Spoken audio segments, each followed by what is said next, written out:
어떤 걸리시나?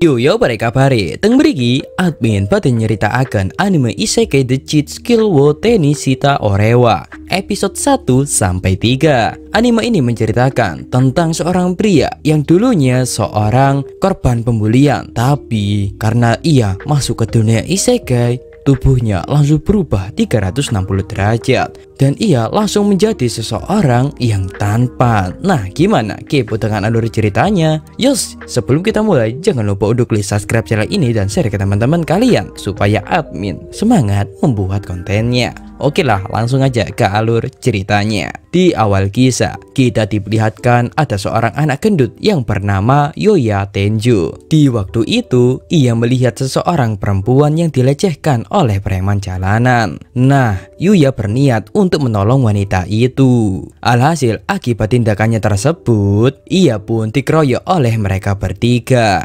Namun untungnya wanita itu tidak jadi dilecehkan karena aparat kepolisian keburu datang. Dan inilah anime Isekai The Cheat Skill wo Tenishita Orewa, kisah 1 ke dunia lain. Nah, setelah dikeroyok oleh preman tersebut, Yuya langsung pergi dari sana tanpa memberitahu namanya kepada wanita itu.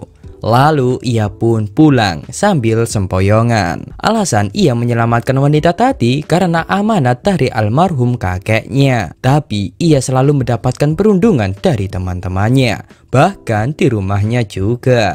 Dan juga terungkap kalau Yuya ini adalah anak yang tidak beruntung, berbeda sekali dengan adik-adiknya yang cantik dan ganteng. Nah, semakin ia besar, perundungan yang ia terima semakin keras. Namun hanya sang almarhum kakeklah yang selalu merawatnya dan selalu memperhatikannya. Dan Yuya ini sangat ingat nasihat dari kakeknya untuk membahagiakan orang lain jikalau ia ingin mendapatkan kebahagiaan. Dan terungkap setelah kematian sang kakek, ternyata kakeknya memberikannya rumah dan seluruh hartanya. Dan di saat orang tuanya ingin merebutnya, sang kakek sudah mempersiapkan semuanya agar orang tuanya tidak dapat mengambilnya. Namun, sebagai gantinya, orang tua Yuya meninggalkannya, yang menyebabkan ia harus hidup sendiri, bekerja paruh waktu setiap hari.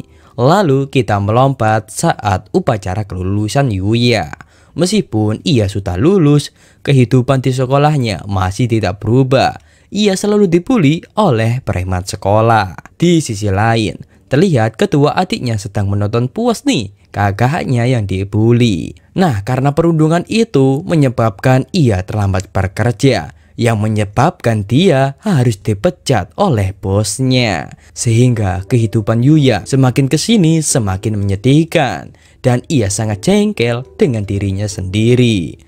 Namun saat ia melampiaskan kekesalannya dengan memukul tembok, tiba-tiba terbuka sebuah pintu. Terlihat ruangan itu sangat misterius dan terdapat banyak barang-barang aneh. Lalu ia teringat kalau ini semua barang-barang peninggalan sang kakek yang pernah berkeliling dunia. Nah, dari semua barang itu, perhatiannya cuma tertarik ke sebuah pintu.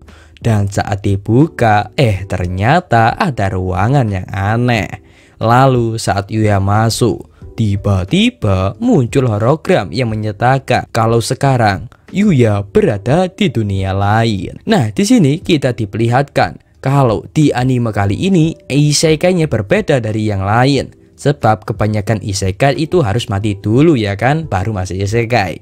Tapi di anime kali ini hanya dengan memasuki sebuah pintu bisa masuk ke dunia isekai. Oke, lanjut. Nah, Yuya masih kebingungan tentang konsep dunia isekai ini. Kemudian ia melihat keluar dan ia benar-benar terkagum berada di dunia lain. Lalu Yuya membaca surat yang singkatnya pemilik rumah ini akan segera meninggal dunia. Jika ada yang menemukan rumah ini, maka ialah menjadi pewaris selanjutnya. termasuk barang-barang yang ada di dalamnya. Dan ternyata hanya pemilik rumah inilah yang bisa masuk ke dalam area rumah ini. Kemudian Yuya mencoba mengambil sebuah pedang, lalu keluar untuk mempelajari semua skill-skill senjata yang ada di rumah ini. Namun setelah mempelajari semua skillnya, tidak ada efek nih, sebab statusnya masih level 1. Namun saat ia memasukkan senjatanya, tiba-tiba datang seekor monster. Namun untungnya ada perisai yang melindungi rumah ini. Dan monster itu bernama Bloody Orc yang levelnya lebih tinggi dari Yuya. Awalnya Yuya ketakutan, akan tetapi ia mencoba menguatkan mentalnya dan bertekad untuk menggunakan senjatanya. Lalu ia pun memasang kuda-kuda dan ia langsung melempar tombaknya. Ya, Yuya akhirnya berhasil membunuh monster itu. Dan juga terlihat statusnya meningkat 100% nih. Dan tak lupa Yuya juga melooting barang-barang dari monster itu. Lumayan ya kan, bisa dijual dan mendapatkan uang. Namun di malam itu Yuya merasakan ada yang aneh dengan tubuhnya. Lalu keesokan harinya, beneran dong, tubuhnya berubah 180 derajat dari sebelumnya. Tapi Yuya tidak bisa mengajak karena ia sudah merusaknya kemarin. Alhasil ia tidak tahu perubahan apa yang terjadi pada tubuhnya. Kemudian Yuya masuk ke dunia isekai lagi nih untuk bercocok tanam. Selain itu Yuya mulai membunuh monster-monster yang menyerangnya, yang membuatnya naik level dan juga mendapatkan lootingan yang bagus. Nah, hasil uang lootingan hari ini ia gunakan untuk membeli seragam baru untuk upacara penerimaan SMA nanti. Sehingga mulai saat itu setiap hari Yuya selalu berada di dunia isekai. Mulai terlihat nih kalau Yuya sudah mulai bisa menguasai semua senjatanya.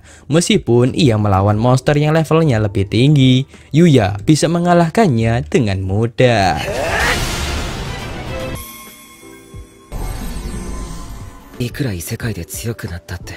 Lalu kita melompat saat upacara penerimaan SMA. Dengan postur tubuhnya yang sekarang, ia menjadi pusat perhatian. Selain itu juga teman-temannya tidak ada yang mengenalinya. Sontaklah mereka semua kaget tentang perubahan drastis dari seorang Yuya yang dulunya gendut menjadi good looking. Sontaklah Yuya langsung berlari ke kamar mandi untuk melihat dirinya. Dan Yuya pun sangat kaget dong kalau dirinya benar-benar berubah. Lalu mereka semua memojokkan Yuya di belakang sekolah. Dan tiba-tiba datang sebuah mobil mewah. Lalu keluar seorang gadis cantik yang pernah Yuya selamatkan. Kisah 2, Akademi Osei. Akhirnya setelah sekian lama mereka berdua bertemu kembali nih. Perkenalkan, wanita itu bernama Kaori Hojo. Kita panggil saja Kaori, bukan Kaori si cicak ya Yuya. Ingat, si Yuya ini malah nggak tahu dong siapa gadis itu. Lalu Kaori pun menjelaskan kalau ia adalah wanita yang digoda para lelaki di toko swalayan dulu. Dan akhirnya Yuya mengingatnya. Tapi Yuya heran, dulu kan ia tidak memberitahu namanya. Lah, kenapa kau bisa tahu? Kaori beralasan kalau ia sudah menstakilnya dari dulu. Kedatangannya ke sini sebab Kaori ingin mendaftarkan Yuya ke Akademi Osei. Akademi Osei adalah sekolah elit yang hanya diisi oleh orang-orang kaya dan berprestasi. Terungkap Kaori adalah anak dari kepala sekolah Akademi Osei. Wih, masuk lewat orang dalam nih. Ya, kepala sekolah atau ayahnya sudah mengetahui kalau Yuya telah melindungi anaknya dari orang jahat. Makanya beliau ingin mengundang Yuya ke akademinya. Tapi Yuya overthinking nih. Dia merasa tidak pantas masuk ke Akademi Osei karena tidak punya prestasi apapun. Dan tiba-tiba kedua adiknya menyaut dan ingin mereka saja yang dimasukkan. Tapi Teto ditolak mentah-mentah oleh Kaori. Sebab Kaori sudah tahu sikap asli mereka berdua. Lalu Kaori menjelaskan kalau akademi mereka lebih menghargai akhlak daripada prestasi. Makanya adab nomor 1, prestasi nomor 2. Kemudian pelayan menyarankan Kaori untuk mengajak Yuya ke akademinya langsung. Mungkin bisa mengubah pemikirannya soal izin sekolah mereka yang akan mengurusnya. Dan inilah Akademi Osai. Terlihat banyak murid-murid pintar di sana dan katanya masa depan mereka lebih terjamin kalau sekolah di sini. Beralih ke Yuya, ia pun menghadap kepala sekolah nih. Perkenalkan, ayah Kaori, Hojou Sukasan. Tujuan kepala sekolah mengundangnya ke sini untuk mengajaknya masuk ke sekolahnya. Anggap saja sebagai ucapan terima kasih darinya. Meskipun Yuya dikasih biaya siswa, Yuya masih merasa tidak pantas bersekolah di tempat sebagus ini. Tapi kepala sekolah meyakinkan kalau orang berprestasi tidak melulu begitu-begitu saja. Sebab banyak orang yang berprestasi tapi akhlaknya nol. Makanya kepala sekolah ingin mencari bibit unggul. Soal prestasi bisa digapai belajar dengan giat, tapi soal akhlak itu sulit sekali. Kepala sekolah menyuruhnya untuk percaya diri, yang membuatnya teringat dengan kata-kata sang kakek. Kemudian kepala sekolah menawarinya untuk ikut kelas hari ini. Dan inilah guru yang akan mengajarnya. Bu Sawata namanya. Dia adalah salah satu ilmuwan dunia. Terlihat Bu Sawata sangat family friendly dengan Yuya, yang membuat Yuya pun kepincut. Lalu saat masuk ke kelas, ia menunggu panggilan dari sensei. Tapi ia merasa deg-degan nih. Tapi Yuya berusaha kuat, sebab mungkin bersekolah di sini lebih baik dari sekolahannya yang dulu. Lalu ia pun mengenalkan diri di depan kelas.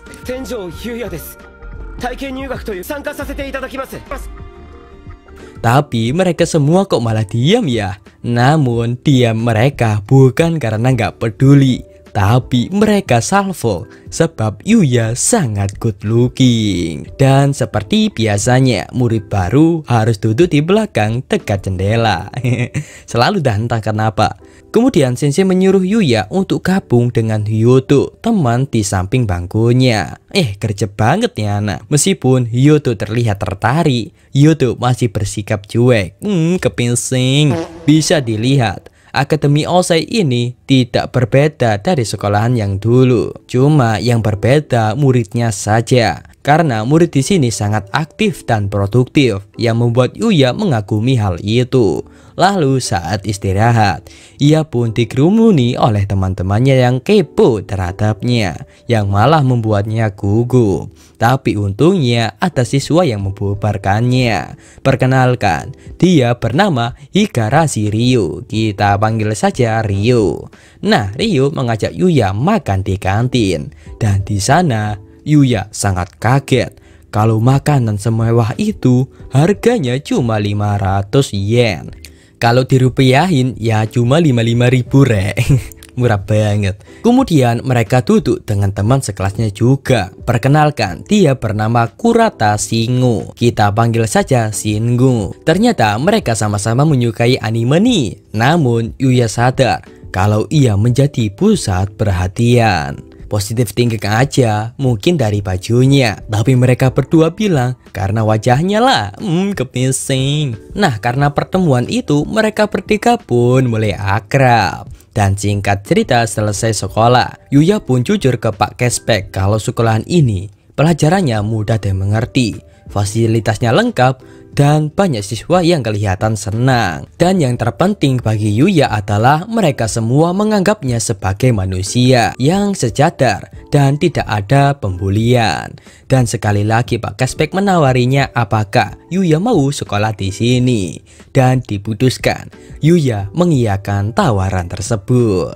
Lalu saat keluar dari kantor, sudah ada Kaori yang menunggunya untuk mengajaknya jalan-jalan. Terungkap, Kaori jarang sekali bermain bersama teman-temannya karena keluarga dan pekerjaan ayahnya yang sangat elit. Makanya banyak orang yang sungkan dengan dirinya. Tapi Kaori menyatakan kalau ia hanya ingin pergi bersama Yuya saja. Kepinsing. Kemudian mereka pun mampir membeli krep. lalu makan bersama. Tapi sebelum itu Yuya bertanya kenapa Kaori kok bisa mengenalinya, padahal mulai dari wajah tubuhnya berubah 360 derajat. Tapi Kaori bilang ia melihat dari matanya yang terlihat jujur dan baik hati. Langsung salting nggak tuh Yuya? Lalu terlihat nih Kaori ngambek. Ya emang rek, cewek sulit dimengerti, tapi untungnya Kaori bisa jujur. Yang meminta Yuya memanggil nama depannya, yaitu Kaori, supaya mereka terlihat lebih dekat. Tapi beda dengan negara Konoha ini, semakin dekat malah memanggil nama bapaknya dong. Ya kan Sep? Nama bapak gue itu Tong. Terbukti setelah dipanggil nama depannya, moodnya kembali lagi dong. Dasar cewek. Karena kesenangan, tiba-tiba Kaori menawarinya crab dog. Awalnya Yuya malu-malu, namun setelah memakan sesuap, Kaori mulai sadar nih kalau itu adalah ciuman secara tidak langsung. Kepising. Nah, supaya impas, Yuya juga menawarinya crab. Dan langsung dimakan. Nah, kejadian itu dilihatin oleh pengunjung di sana yang salting-salting sendiri karena kelakuan mereka berdua. Kepinsing. Kemudian kita melompat di rumah. Yuya akan menyelesaikan misi. Meskipun ia sudah berkali-kali mengalahkan monster, tapi ia tetap saja takut. Dan tak terasa juga levelnya sudah mencapai 235. Dan semakin kesini peningkatan levelnya semakin pelan karena level-level monster itu sepadan. Maka dari itu ia berniat untuk leveling di dalam hutan. Mungkin ada monster yang lebih kuat dari sebelumnya. Dan lihat nih, sekarang Yuya semakin pede setelah melewati beberapa kejadian. Lalu saat ia masuk ke dalam hutan, ia mendengar suara teriakan. Kepinsing. Saat dilihat ada goblin yang membunuh manusia. Alhasil Yuya langsung beraksi.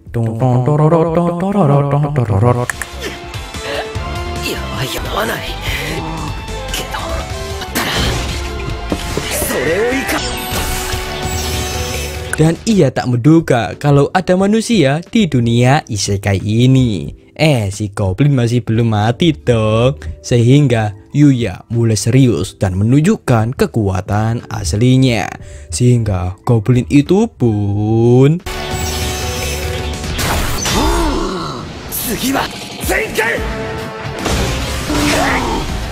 ya, Yuya berhasil memenangkan pertempuran itu. Nah, namun saat ia akan menyelamatkan gadis itu, sang gadis keburu pingsan dong. Dan tak berselang lama, muncul pasukan yang mencari Putri Alexia, yaitu putri yang ada di depan Yuya.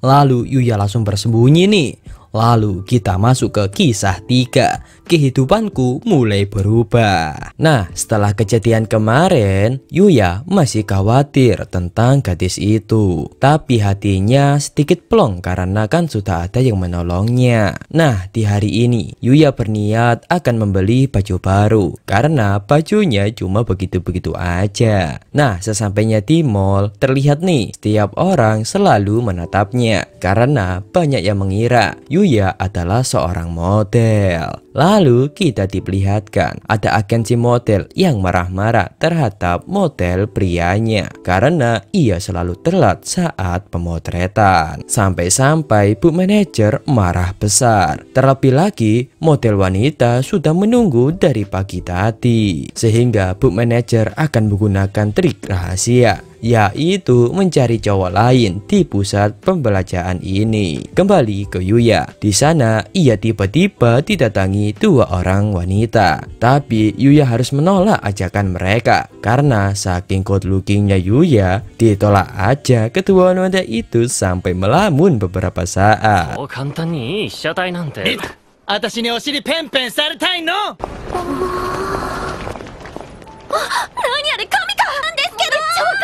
Lalu saat akan beralih tempat, Yuya tak sengaja berpapasan dengan ibu manajer. Alhasil Yuya pun dijadikan model cowoknya.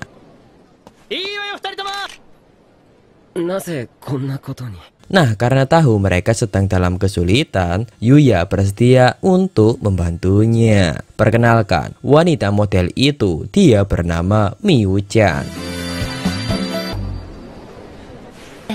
ここしか撮れてなかったんで。そこの階段まで移動して。いいな、ミユさん。俺とそんなに年も迷惑かけないようにしっかりしなきゃ。え？無理。当たりもダメ。もう、アウト！はい、次はお互い向かい合って。Kita beralih ke dunia isekai. Sang putri berniat menemui pemuda yang telah menyelamatkannya. Tapi para penjaga melarangnya sebab tidak ada yang bisa hidup di dalam hutan itu. Namun sang putri tetap kekeh untuk pergi ke sana. Kembali ke Yuya lagi. Nah, saat istirahat, Yuya memuji Miyu-chan. Di umurnya yang masih kecil ini, ia sudah bekerja keras. Lalu Yuya juga bertanya, kenapa Miyu-chan ingin berkarir sebagai model. Lalu Miyu-chan menjawab, karena ia ingin diperhatikan. Karena di rumah ia kurang diperhatikan. Namun saat ia mendapatkan pekerjaan ini, ia telah mendapatkan perhatian dari penggemarnya. Dan ia berharap bisa menginspirasi orang-orang untuk tertarik pada dunia fashion. Dan di saat mereka berdua bercanda tawa, Bu Manajer mengambil kesempatan itu untuk memoto mereka. Namun tiba-tiba datang si model cowok. Dia bernama Shu. Meskipun wajahnya tampan, tapi sikapnya kayak iblis. こんなすごいしてくれなかったの？まだ未成年で。Terlihat saat Yuya menyuruhnya menjauh dari Miyu-chan. Nih anak malah akan memukulnya. Tapi ia langsung dikalahkan oleh Yuya. Sontaklah Yuya takut orang sejelek dia akan dihujat karena membanting cowok tampan. Tapi sebaliknya dong, mereka semua menyoraki Yuya. Selain itu, Bu Manajer sudah memvideo kejadian itu yang bisa dilaporkan ke polisi. Sehingga karir Sobun sudah hancur. 二人とも怪我はない？はい。以前から素行が悪かった。少し安心しました。 Lalu Miyu-chan jujur, beberapa hari ini ia kerepotan karena dia selalu mendekatinya. Kemudian Bu Manajer menawari Yuya pekerjaan ini dan Bu Manajer akan menjamin pendapatannya. Namun Yuya merasa tidak pantas. Sebagai seorang pemula, ia ikut bekerja dengan para profesional sehingga ia menolak dengan cara halus. Nah, Bu Manajer menerima semua keputusannya dan juga menerima jika Yuya berubah pikiran. Dan tak lupa Ibu Manajer memberinya beberapa pakaian karena ia tidak bisa memberikannya uang sebab agensinya melarang membayar seorang pemula. Dan pakaian ini pasti cocok untuk Yuya. Lalu saat mereka akan berpisah, Miyu-chan berharap Yuya bisa ikut dengan mereka lagi.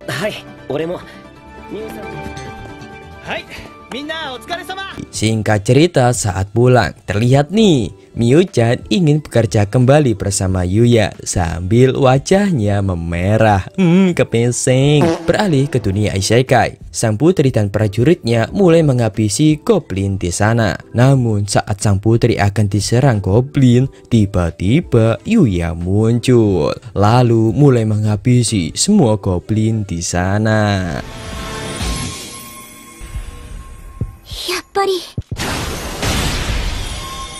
Dan akhirnya sang putri pun berhasil menemukan tujuannya. Nah, saat ia mengobati prajurit, tiba-tiba sang putri mengatakan, "Nikah yuk." Jir, sacet-sacet banget nih orang.